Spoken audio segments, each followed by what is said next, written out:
أعوذ بالله من الشيطان الرجيم بسم الله الرحمن الرحيم وإذا تتلى عليهم آياتنا قالوا قد سمعنا لو نشاء لقلنا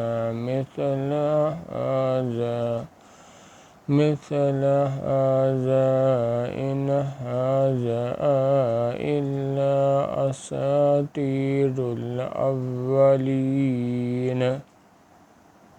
اور اللہ سب سے بہتر چال چلنے والا ہے۔ اور جب ان کو ہماری آیتیں پڑھ کر سنائی جاتی ہیں تو کہتے ہیں یہ کلام ہم نے سن لیا ہے، اگر ہم چاہیں تو اسی طرح کا کلام ہم بھی کہہ دیں۔ وَإِذْ قَالُوا اللَّهُمَّ إِنْ كَانَ هَذَا هُوَ الْحَقَّ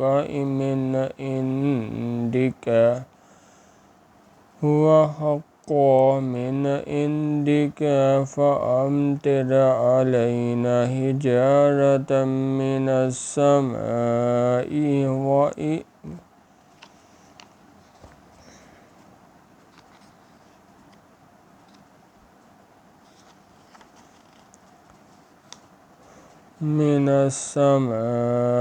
أو ائْتِنَا بِعَذَابٍ أَلِيمٍ۔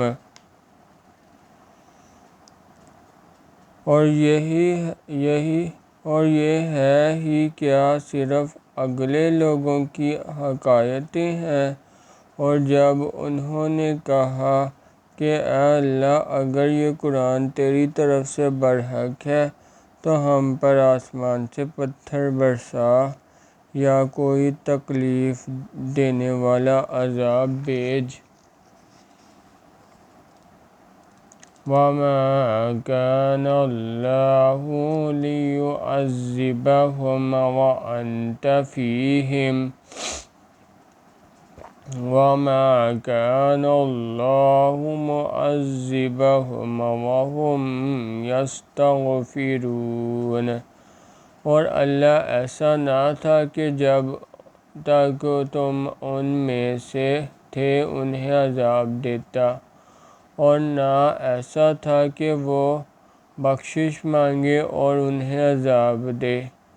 وَمَا لَهُمْ أَلَّا يُعَذِّبَهُمُ اللَّهُ وَهُمْ يَصُدُّونَ عَنِ الْمَسْجِدِ الْحَرَامِ وَمَا كَانُوا أَوْلِيَاءَهُ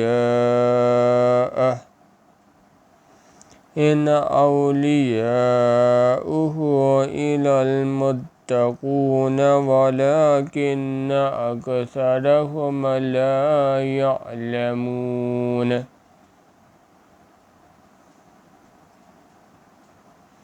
اور اب ان کے لیے کون سی وجہ ہے کہ وہ انہیں عذاب نہ دے جب کہ وہ مسجد محترم میں نماز پڑھنے سے روکتے ہیں، اور وہ اس مسجد کے متولی بھی نہیں ہیں۔ اس کے متولی تو صرف پرہیزگار ہیں لیکن ان میں اکثر نہیں جانتے۔ سبحان اللہ والحمد للہ ولا الہ الا اللہ واللہ اکبر۔